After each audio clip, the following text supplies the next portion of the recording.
So, hi everyone. Thank you to those that attended my session yesterday. I am here now in this next half an hour to walk through some more actionable ideas based on what you're learning, not only in my session, but here throughout the conference. For those of you that know me or who have sat through a previous session of mine, I am all about actionable, implementable ideas and moving away from theories. So I am Andrea Mack, as you all got now warmed up to me and my presentation. I have 20 plus years in professional service marketing. I was formerly a CMO of a law firm, and I was responsible for revenue generation through the lens of marketing, sales and business development, and client experience crossed over with employee experience. I left during the pandemic and started my own consultancy, and today I am a sales coach, trainer, and revenue designer, primarily for women-owned businesses, but also at an enterprise level with corporate clients as well. So today's oh, I can't advance. Can you advance my slide, please? Thank you. So I am here today to talk about how you sell your CX. So all of the, I don't have to stand up here and tell you why CX is important and why it's an extremely foundational strategy and why it's important and all the benefits, but I am here to tell you that you should leverage those benefits. And all of the investments that you're making and all the programs that you're making and developing and all of the efforts that you and your departments are creating can be sold, and they can be used throughout your sales process. The purpose, for those of you that were with me yesterday, you know my life motto is the purpose of a business is not only to create a customer, but it's also to maintain and nurture a customer. And there are ways to leverage what you're already doing in your CX in order to attract and win more revenue. So today, I'm going to give you 6 ideas. But before we dive into that, I want to walk you through what a typical buyer journey is. And for a buyer to buy, there have to be 3 things that are true. They have to know you. They cannot buy from you if they don't know who you are or what you do or how you can help them. 2, they have to like you. So there has to be a lot of time spent in the relationship building bucket, building an authentic, genuine connection and relationship. And they have to trust you. So when you get to the point of an opportunity or having a sales conversation, there has to be a trust that you will provide a credible solution to what their objective is or what their problem is. And so all 3 of these things are your goal when we think about how someone buys from you. And I'm going to give you 2 ideas for each of these stages. So the first is when someone is in the stage of getting to know you. And there have been a couple of presentations in the last couple of days, today and yesterday, regarding UX and your website and when someone views you and walking them through the buyer journey. And this is an opportune time to talk to your prospective buyers about what your CX journey looks like. So the first thing I want to talk through is your social proof.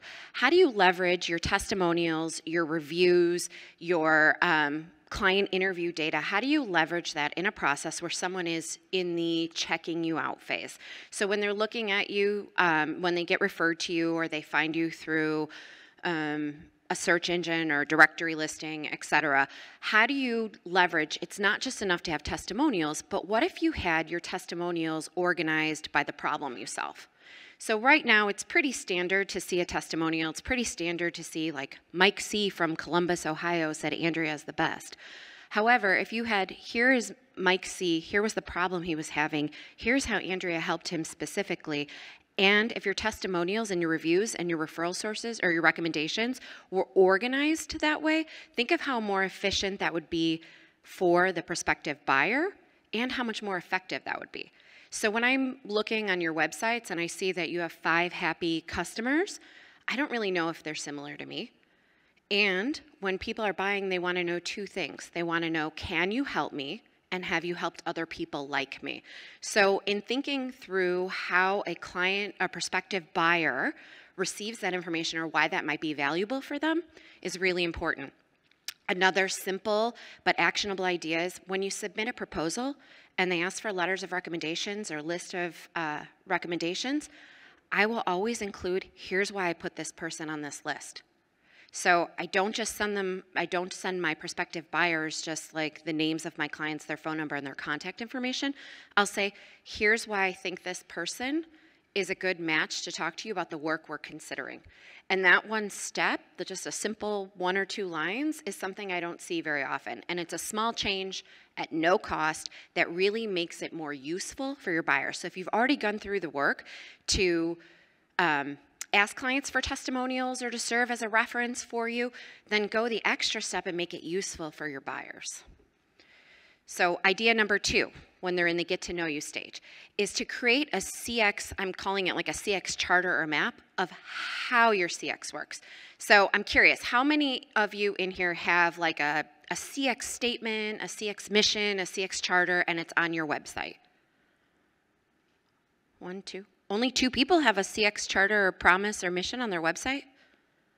Wow. I'm really surprised by that. Someone should sell that really quickly. Someone quick, sell that.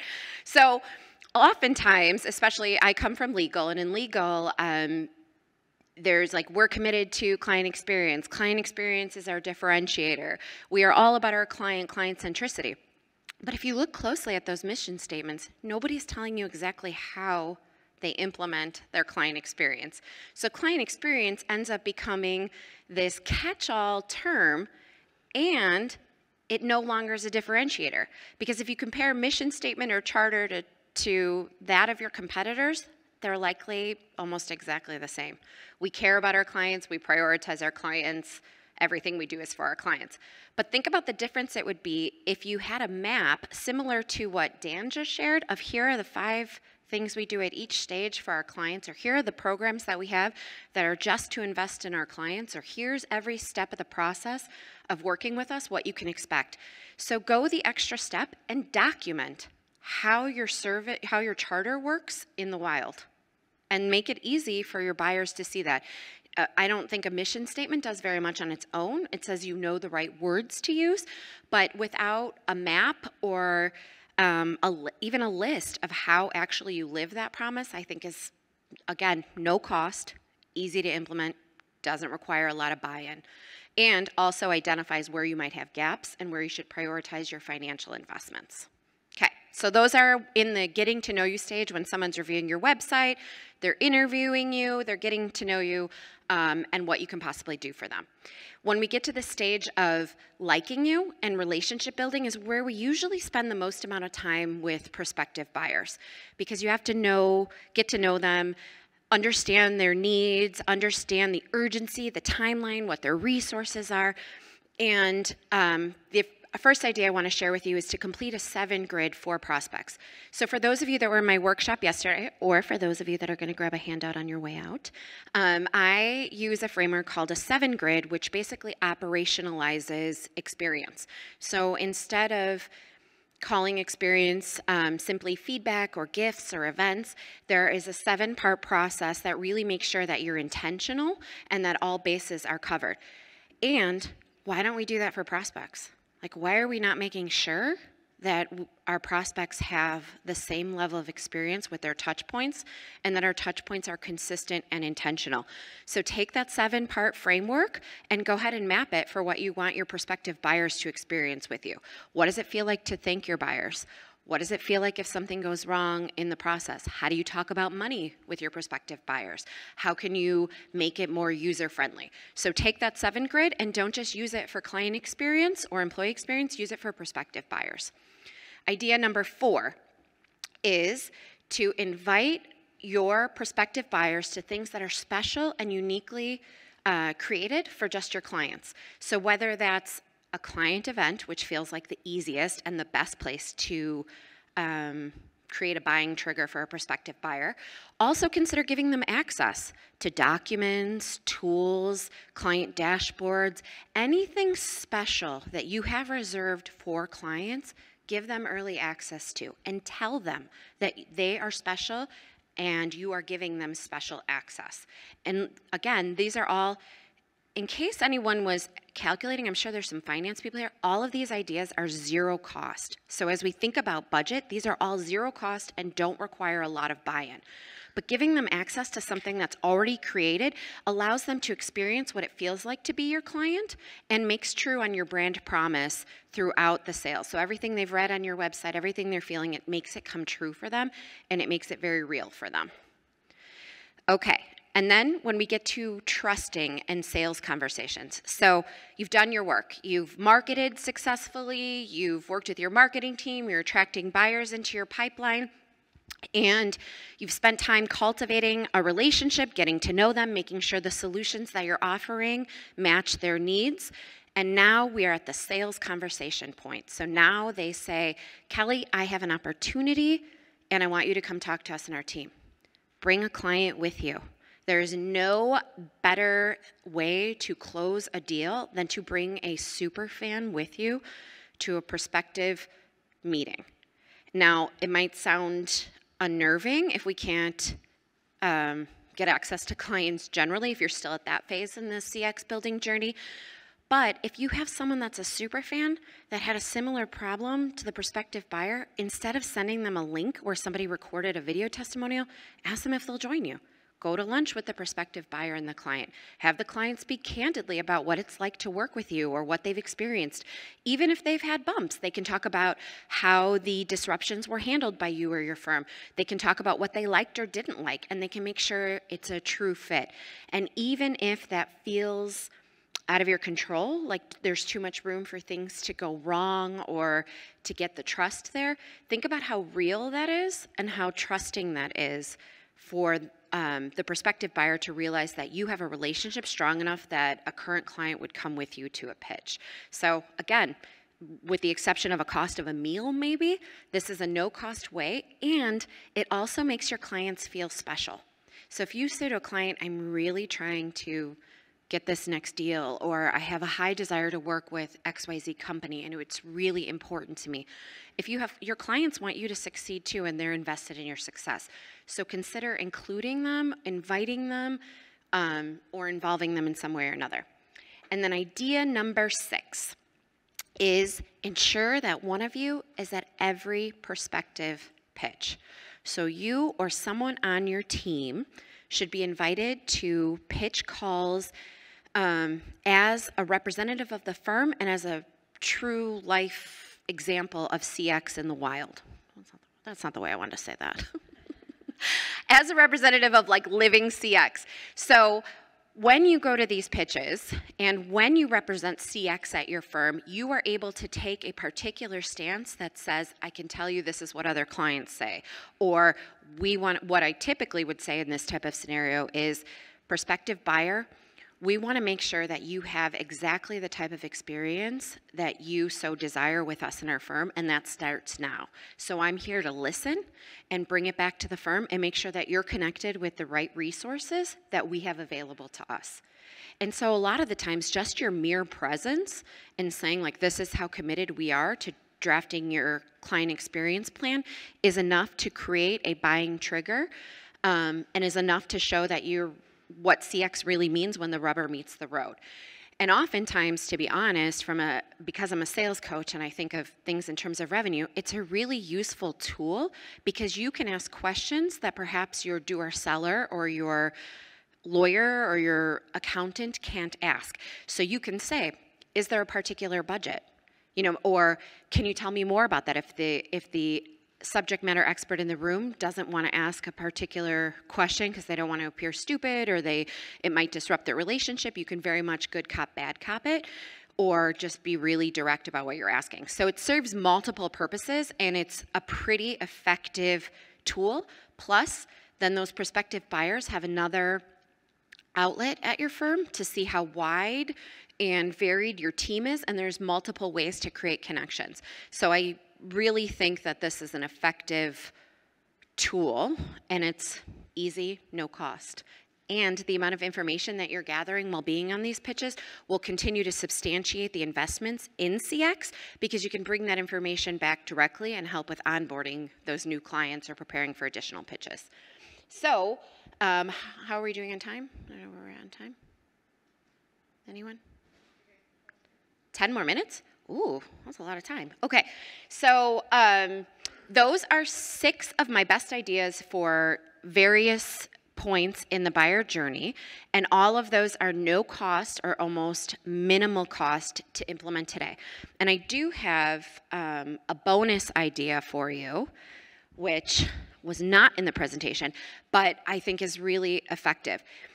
When you're mapping your internal processes or your employee experience or you're developing protocols or job descriptions or anything that's happening internally, especially when you're creating the architecture of your firm, I think it's really important to have someone identified to play the role of client. So as you sit in these internal meetings or you're on internal email strings and you're discussing where to place investments or how to change invoicing or what billing system to use, have someone in your firm simply play the role of client, to challenge, to question, to think about it in terms of how the client would be affected individually and at their company level. And when you do this, it forces you to think outside the box and not think from our own lens or our own benefit. It allows us and forces us to think through how the client will really experience some of the changes we're making internally. Again, a really simple, implementable idea, and great to use across practice areas or cross-departmentally so that everyone gets to experience that, and it forces empathy on your team members internally. So especially when we're considering changes, investments, restructures, designs, all of those things, I think it's a great idea to have someone play the role of client. Awesome. Next slide. So to sum it up, CX is not just an altruistic, we're doing it for the sake of doing it. Like CX is great and it's lovely and it embeds loyalty, and over the long-term life cycle of a client, it likely generates additional revenues, but it is not only that, it is a way for you to make money. And you need, in order to make money, you need to be able to message why CX is different for you at your firm and how you're actually living CX.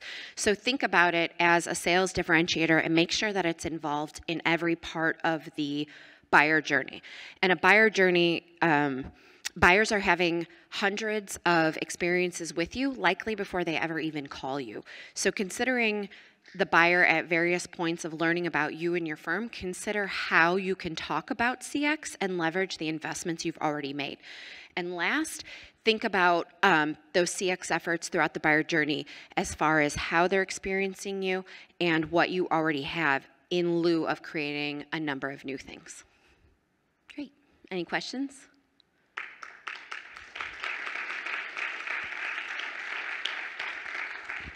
Or I guess questions via poll, EV, something.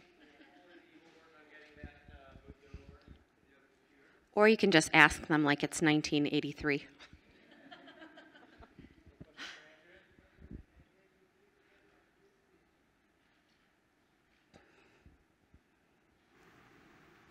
Got one in the back.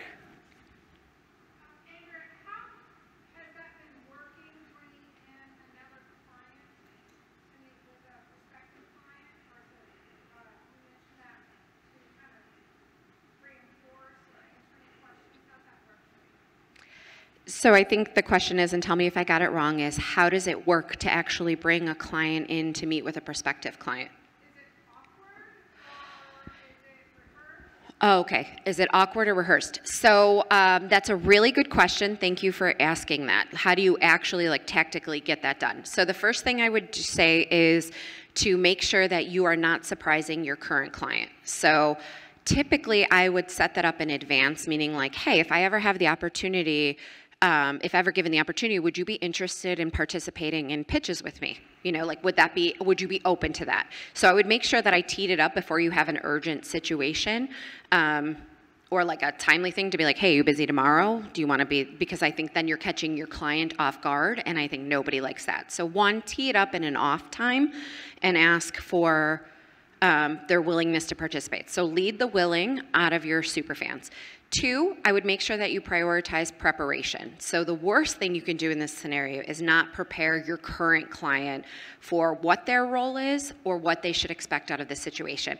So everything from basics of making sure that your meeting logistical details are buttoned up to making sure they know who they're meeting with in advance, and the expectation of them in that meeting. And that doesn't mean that you have to say to your client, hey, I want you to, say all these good things about me and love on me and help me close this business. But to say, I want you to share your experience so they can make an informed decision. Hiring us is a really big deal. It's a level of investment money-wise and time-wise. And I want you to share your real experience because they are similarly situated. So I would usually just make sure that you really prepare your current client, because I think it's the surprises that make it awkward.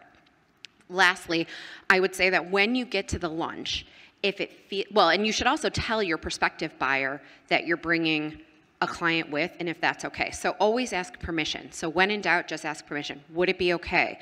Do you see any issue with this? Are you open, before I ask the client involved, are you open to this? Because there might be confidentiality pieces and things, or people just might not want to share their business.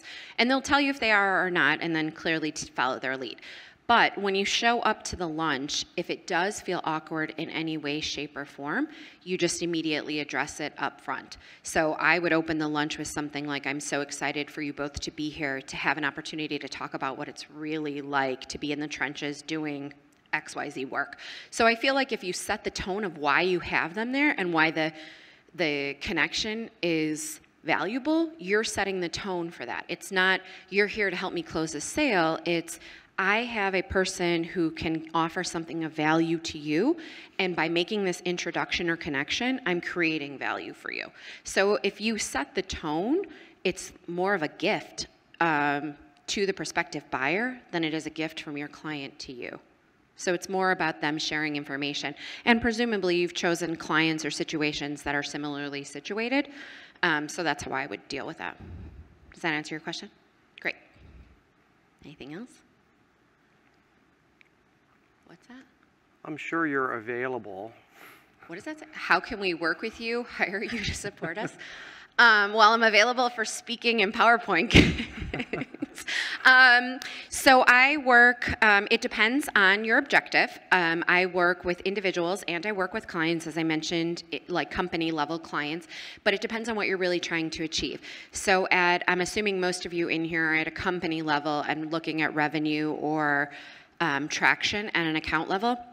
So typically that looks like a version of training and then some coaching and then perhaps some protocol development around like what tools or methodologies you implement. But it really depends on what your objectives are and what you need. If you need sales, if you need attracting an audience, winning an audience, or cultivating and growing your audience. Because there are three, just for those of you that weren't in my session yesterday, there are 3 ways to generate revenue. You can get new, or you can guard and grow existing. And I know that I don't have to tell all of you, but guard and grow is often minimized in the excitement of getting new, and that's really where you can have the most traction. So thanks for asking that. There's probably a QR code for that. All right. Great. Well, thank you guys very much. Thank you, Andrea. That was great.